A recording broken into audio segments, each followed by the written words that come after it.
vim para adorar-te, vim para prostrar-me, vim para dizer-te, és meu Deus, totalmente amável, totalmente digno, és maravilhoso para mim. Não saberei quanto custou ver meus pecados tratados. Não saberei quanto custou ver meus pecados tratados.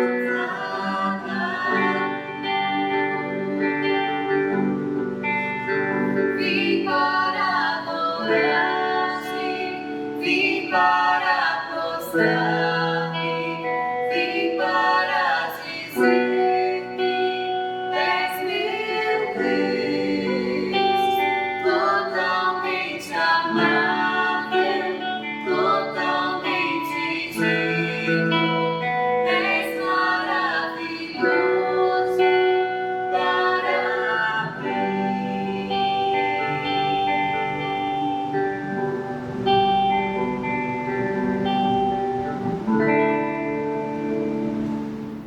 Que bom, querido irmão, querida irmã, poder estar junto com você mais uma vez, para nós refletirmos, pensarmos um pouco mais acerca da palavra de Deus e tudo aquilo que Ele deseja falar ao nosso coração nesta oportunidade. É um prazer poder me dirigir a você, aí onde você está, seja no aconchego do seu lar ou em outro lugar onde você estiver. Que Deus esteja te abençoando e vamos meditar acerca do que Deus quer falar conosco nesta oportunidade. Queria ler com você 3 textos da palavra de Deus, na verdade em 3 livros, primeiramente Juízes, depois vamos ler Jó e também Abacuque. E com base nesses textos que vamos ler, queria refletir com você acerca do seguinte tema: quando vêm os porquês? Quando vêm os questionamentos? Então, vamos ler Juízes, capítulo 6, de 11 a 13. Então o anjo do Senhor veio e sentou-se sobre a grande árvore de Ofra, que pertencia ao abiesrita Joás. Gideão, filho de Joás, estava malhando o trigo num tanque de prensar uvas, para escondê-lo dos midianitas.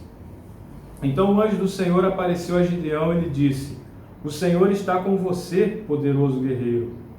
Ah, Senhor, Gideão respondeu: se o Senhor está conosco, por que aconteceu tudo isso? Onde estão todas as suas maravilhas que os nossos pais nos contam, quando dizem: não foi o Senhor que nos tirou do Egito? Mas agora o Senhor nos abandonou e nos entregou nas mãos de Midian. Agora vamos ler Jó. Primeiramente Jó 21:7 e depois 23:3. Porque vivem os ímpios, porque chegam à velhice e aumentam seu poder. Se tão somente eu soubesse onde encontrá-lo e ir à sua habitação. Agora Abacuque 1:2 e 3. Até quando, Senhor, clamarei por socorro sem que tu ouças? Até quando gritarei a ti violência, sem que tragas salvação? Por que me fazes ver a injustiça e contemplar a maldade? A destruição e a violência estão diante de mim, há luta e conflito por todo lado. Queridos irmãos, nós observamos algo em comum nesses 3 textos que lemos, que é questionamentos. São questionamentos feitos por diferentes pessoas em diferentes momentos, porém, que estavam passando por uma tremenda aflição em suas vidas. Gideão foi um grande líder e está relatado lá em Juízes. Ele estava enfrentando um momento terrível de invasão de inimigos, onde ele estava aqui escondendo a comida, tinha que esconder porque senão seria destruído. Jó, nós conhecemos bem a história em que aquele servo de Deus, fiel, íntegro, ele, em um determinado momento da sua vida, ele experimentou a dor e o sofrimento, perdas materiais, perdas humanas com seus filhos, a morte prematura dos seus filhos, e finalmente experimentou a doença, uma terrível doença na sua carne. E o profeta Abacuque, observando tamanha violência que havia no seu povo, tamanha injustiça que estava acontecendo, e ele clama ao Senhor: até quando? Vejam, 3 personagens que questionaram Deus em momentos de adversidade. É interessante nós pensarmos que nos momentos de angústia, nos momentos de tristeza, nos momentos de dor e sofrimento, é comum ao ser humano questionar Deus. É comum ao ser humano perguntar a Deus o porquê. E deixa eu lhe dizer uma coisa, antes de mais nada, nós aqui não queremos de forma alguma nos colocar como alguém imune ao sofrimento, porque nós não somos. Infelizmente nós vemos pessoas, ainda que bem intencionadas, servos de Deus, mas que eles tentam a toda forma negar isso, o sofrimento. Então, quando alguém está passando por um momento de dor, de luto, de perda, há sempre pessoas que bem intencionadas, mas que se aproximam e meio que negam aquele momento de dor ali. E como eu disse, ainda que bem intencionado. Porém, nós não queremos aqui nos colocar desta forma. Não. Como alguém que está imune ao sofrimento, também não. Mas nós precisamos refletir acerca disso, acerca desses questionamentos. Porque, infelizmente, nós todos vamos enfrentar momentos de dor em nossa trajetória, em nossa caminhada. E se a nossa fé não estiver muito bem alicerçada no Senhor, nós, no momento em que atravessarmos a dor e o sofrimento, nós vamos sucumbir, nós não vamos resistir. Infelizmente, há uma corrente falsa que ensina que o cristão não passa por doenças e por dificuldades, mas isto é falso, isto não é verdadeiro. E o cristão precisa estar biblicamente alicerçado para poder enfrentar esses terríveis momentos. Tem um filme muito interessante chamado Milagres do Paraíso, um filme que retrata uma família, ele é baseado em fatos reais, em que uma das crianças, e eram 3 filhas, e o casal eram cristãos, e uma das meninas é acometida de uma doença rara e muito grave, e a ponto de causar uma crise de fé naquela mãe, que ali é retratada no filme, como a personagem Christie. E então, chega um determinado momento, e chama a atenção isso do filme, quando aquela mulher, ela sentada em frente à sua casa, sozinha, ela olha para o céu e ela diz: Deus, o Senhor está aí? O Senhor pode me ouvir? Isto chama-nos a atenção, porque, na verdade, é assim que todos os seres humanos se sentem no momento da aflição. É o momento em que se questiona Deus. Deus, onde está o Senhor? Ou então, como Gideão, se o Senhor está comigo, por que aconteceu tudo isso?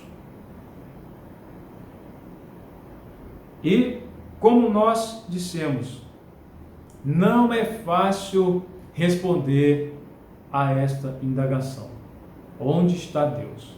E, infelizmente, muitas pessoas, elas passam a ter uma revolta contra Deus ao enfrentar em suas vidas esses terríveis momentos. Então, nós queremos refletir sobre isso, mas nos colocando humildemente ao lado.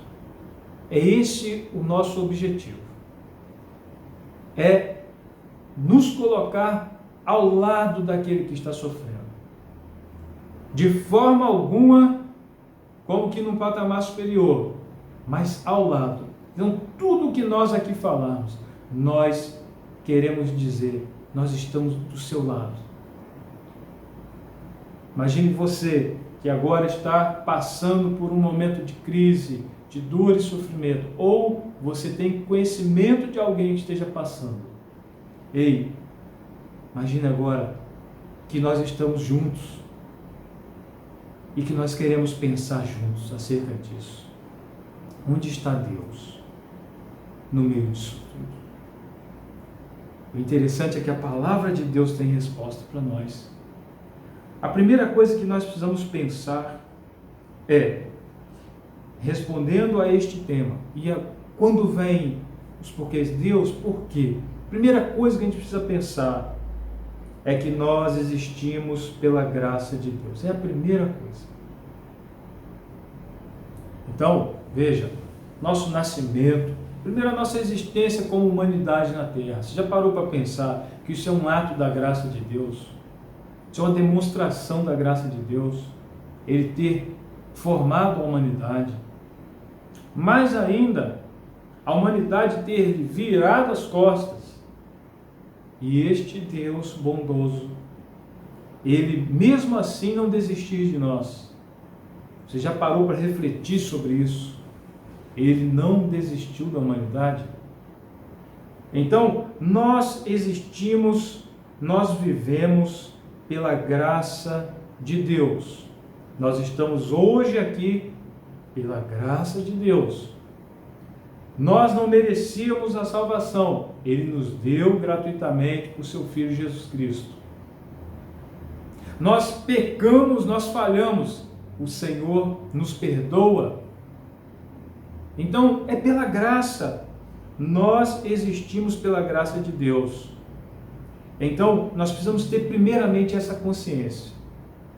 Então, nós já vamos começar a olhar para nós e nos perguntar se realmente nós podemos culpar Deus por alguma coisa. Em segundo lugar, nós precisamos pensar que todo o sofrimento pelo qual a humanidade já passou, tem passado e ainda vai passar, isso não é culpa de Deus.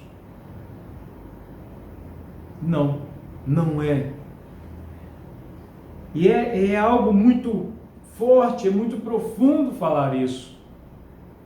Mas infelizmente, toda destruição, tragédia que nós observamos, tantas catástrofes, tanto sofrimento, tanta dor, isso é consequência do pecado da raça humana.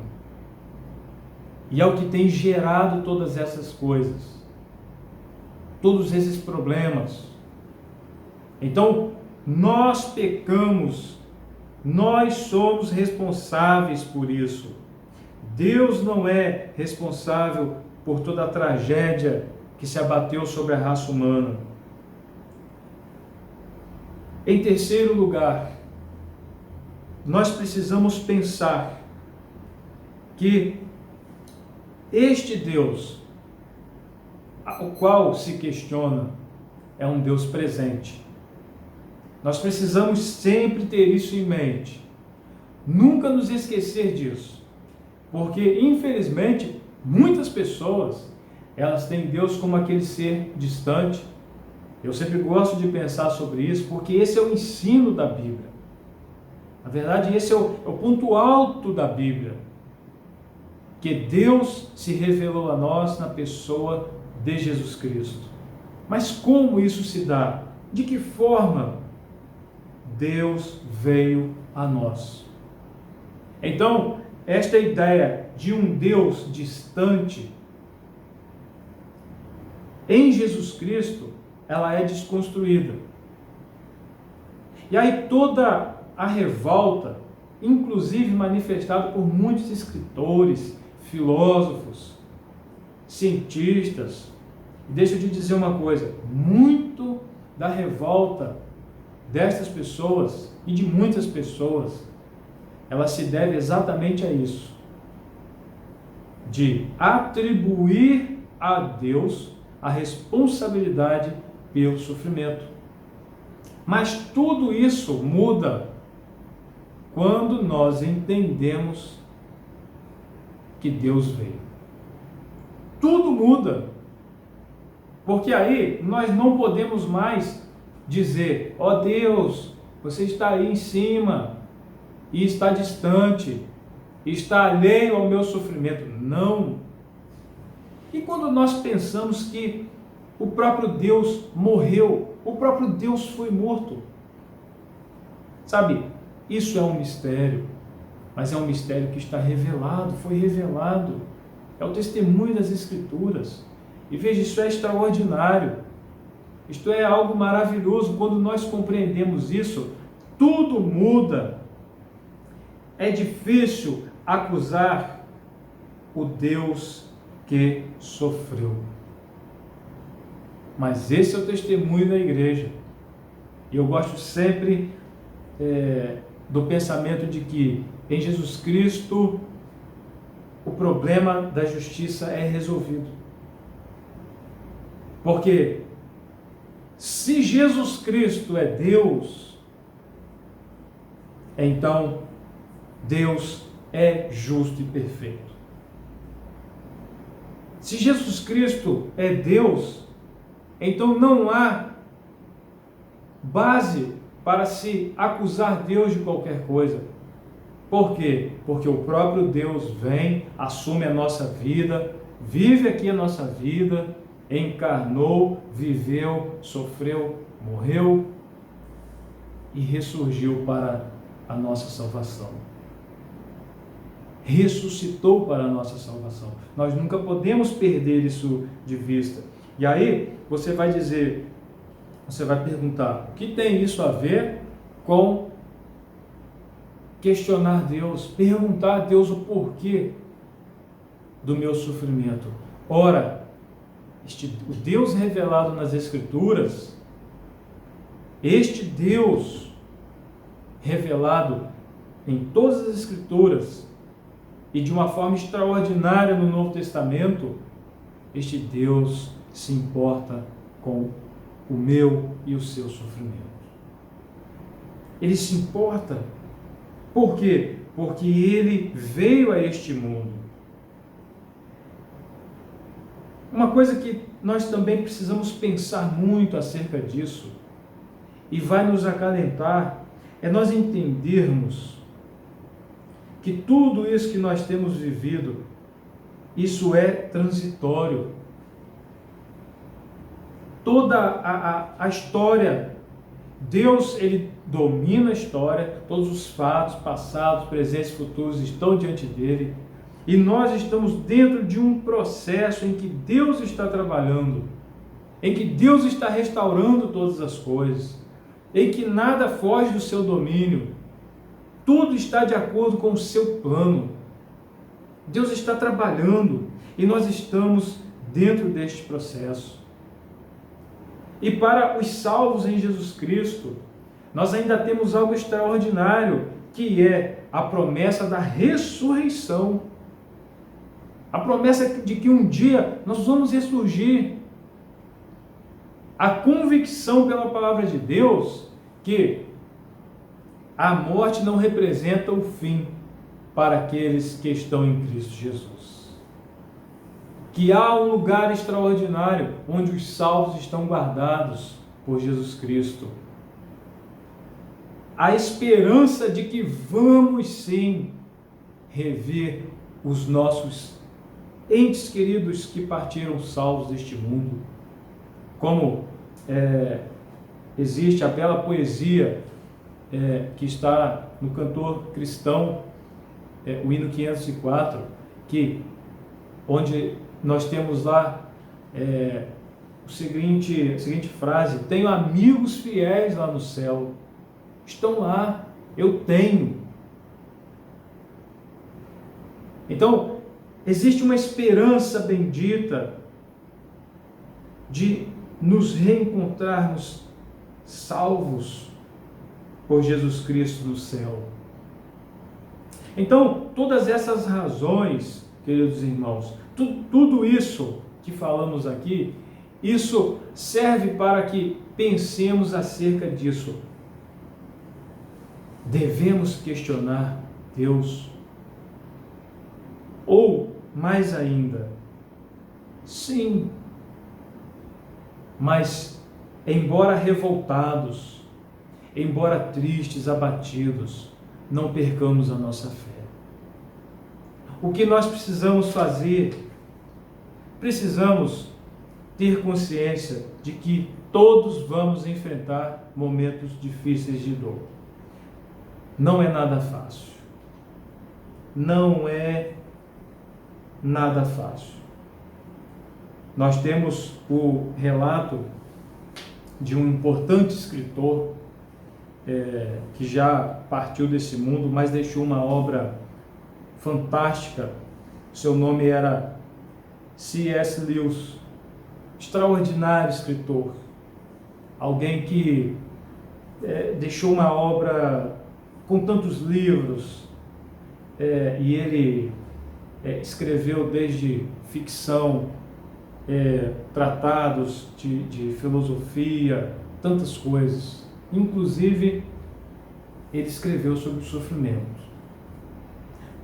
Porém, aconteceu um fato na vida dele, um dos fatos que marcaram a vida desse escritor, que foi a perda da sua esposa. Alguns vão dizer que ele entrou em uma profunda crise e teria, após a morte da sua esposa, se revoltado com Deus.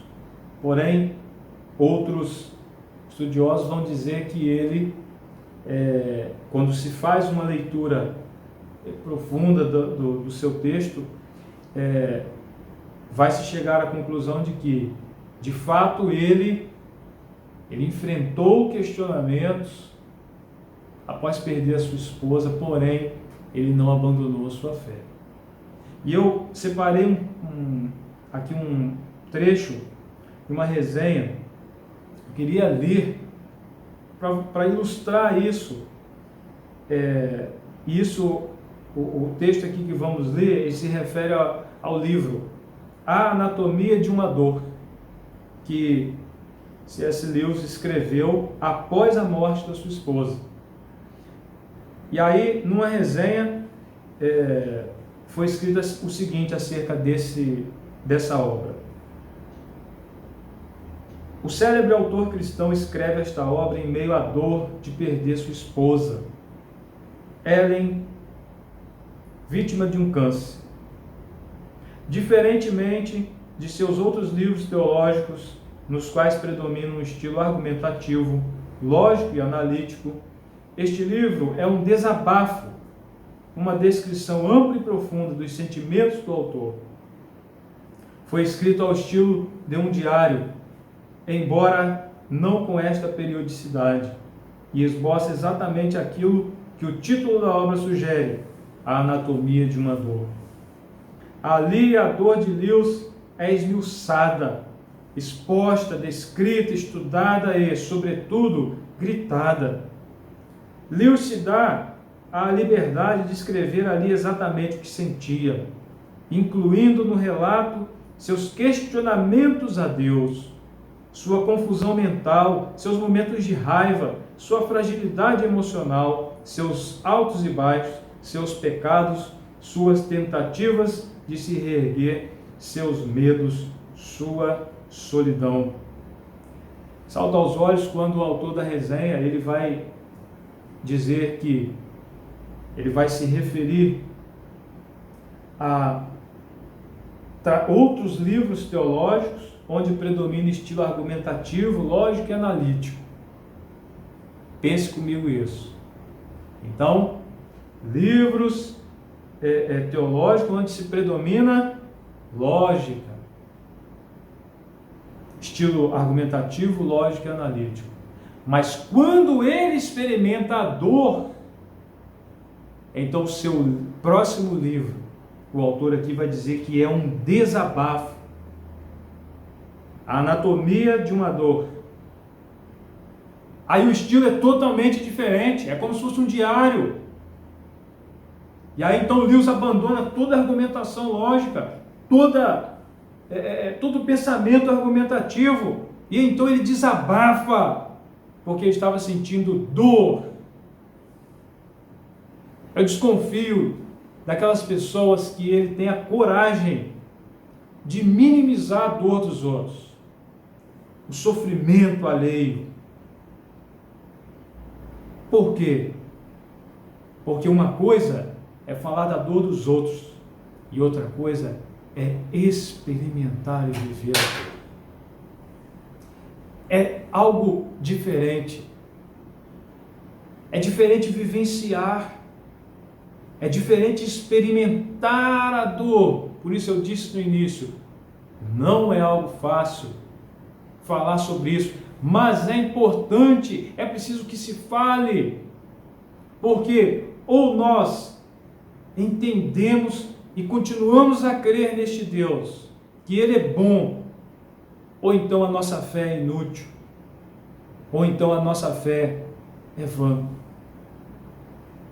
E é o que nós observamos na história deste tão importante pensador, que permaneceu fiel, mas enfrentou seus momentos de desabafo. E é uma coisa tão interessante que tem um trecho aqui do livro, deste livro, onde ele vai dizer, e aqui agora são palavras do próprio Lewis, ele disse, nesse meio tempo, onde está Deus? Esse é um dos sintomas mais inquietantes. Quando você está feliz, muito feliz, não faz nenhuma ideia de vir a necessitar dele. Tão feliz que se vê tentado a sentir suas reivindicações como uma interrupção. Se lembrar e voltar a ele com gratidão e louvor, você será, ou assim parece, recebido de braços abertos. Mas volte-se para ele quando estiver em grande necessidade. Quando toda outra forma de amparo for inútil, e o que você encontrará? Uma porta fechada na sua cara, ao som do ferrolho sendo passado 2 vezes do lado de dentro. Depois disso, silêncio. Então, veja, ele é poético quando ele vai dizer isso. O que está dizendo aqui? Olha, quando está tudo bem na sua vida, quando você está feliz, você se vê tentado a sentir que as reivindicações de Deus, na verdade, elas são uma interrupção. Quando você está bem, quando está tudo bem, nos momentos alegres, felizes, bons da vida. Mas quando você está enfrentando dor e sofrimento, as suas orações, o que você encontra quando você se volta para Deus? A sensação é que tem uma porta fechada na sua cara. Veja, isso é para quem está sofrendo, gente. Esta palavra de Lewis é a palavra de quem está sofrendo, de verdade. Será que você tem passado por isso em sua vida? Esta sensação de céu fechado, de Deus distante, de que Deus está longe, onde ele está, que ele te abandonou. Não, querido irmão, Deus está aí do seu lado. Deus está do seu lado. Deus está com você neste sofrimento. Nós precisamos então ter esta consciência de que neste mundo, infelizmente, nós enfrentaremos isso. Precisamos viver um cristianismo autêntico, sem fantasias e modismos. Eu gosto muito da ideia de um cristianismo real. Sabe? Cristianismo autêntico, sem invenções. Porque na hora da dor e do sofrimento, então, tudo que é fantasia se dissolve. Os castelos de carta desabam na hora que o sofrimento bate a porta. Também precisamos ter consciência de que nós podemos levar nossos problemas a Deus em oração. Deus nos ajudará. E finalmente, nós precisamos nos apegar à fé em Jesus da mesma forma que o náufrago, ele se apoia em uma boia, em algum objeto para não submergir. Não existe outro caminho senão a fé em Jesus Cristo. Se está difícil, se está ruim, se a dor está apertando, o sofrimento, longe de Jesus Cristo, não será melhor. Nós precisamos entender isso. Quando nós entendermos estas verdades, nós vamos passar, a ferida vai cicatrizar. Nós todos já passamos, ou ainda vamos passar momentos em que nós questionamos Deus, sim. Eu acabo de relatar aqui um exemplo de alguém extraordinário, que quando a dor bateu à sua porta, também desabafou, também questionou. Nós questionamos sim, nós não entendemos sim, não, nós não compreendemos.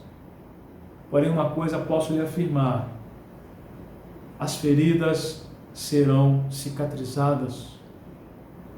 Elas vão continuar lá, mas elas vão cicatrizar. A nossa oração a Deus nesta oportunidade é que Ele venha fortalecer a sua fé. Apesar de toda angústia, de toda adversidade, não perca a sua fé. Você tem todo o direito de estar abatido, triste, angustiado. Não perca a sua fé.